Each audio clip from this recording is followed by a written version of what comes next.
আসসালামু আলাইকুম রহমতুল্লাহি বারাকাতুহ। হায়াকুমুল্লাহ। আশা করি সবাই ভালো আছেন। ভালো থাকারই কথা। প্রায় 15 বছর ধরে স্বৈর শাসনের পতনের পর কে বা ভালো না থাকে। যার ফ্যামিলির সদস্য হারিয়েছে সে এখন সব ভুলে গেছে আশা করি।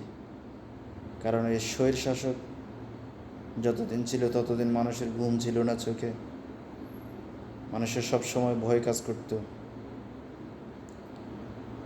যে স্বৈর শাসনের কারণে মানুষ ফেসবুকে লাইক কমেন্ট বা কিছু করতে ভয় পেত, আজকে ছাত্রদের কারণে সেই স্বৈর শাসক থাকা অবস্থায় মানুষ ফোঁস করতে বাধ্য হয়েছে, সাহস জুগিয়েছে ছাত্র ভাইয়েরা।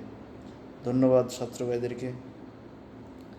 যাক আলহামদুলিল্লাহ, ছাত্র ভাইদেরকে ধন্যবাদ দিয়ে ছোটো করা যাবে না।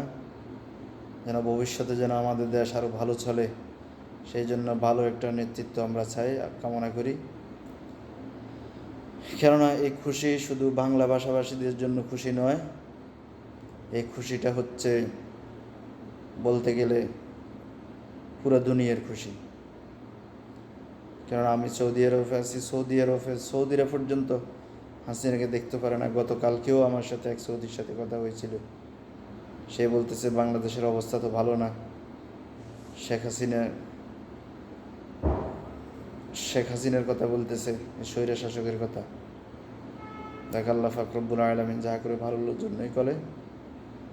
এখন যারা সামনে ক্ষমতায় আসবে তারা এখান থেকে শিক্ষা নিয়ে নিজের দেশ ভবিষ্যতে কীভাবে চলবে যেন এই শিক্ষা তাদের হয়।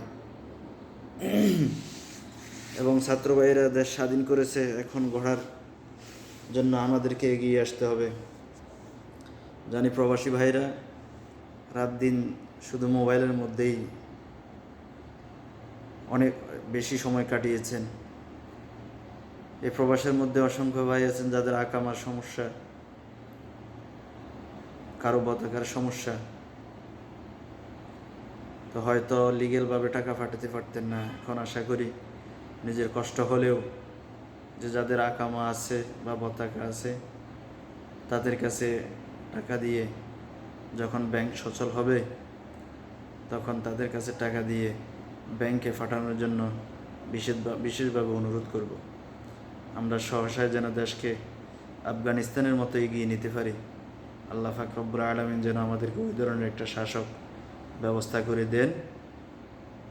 সকলের দীর্ঘায়ু কামনা করে এবং যারা শহীদ হয়েছে তাদের আত্মার মাগফিরাত কামনা করে বিদায় নিচ্ছি। আসসালামু আলাইকুম রহমতুল্লাহি ওয়া বারাকাতুহু।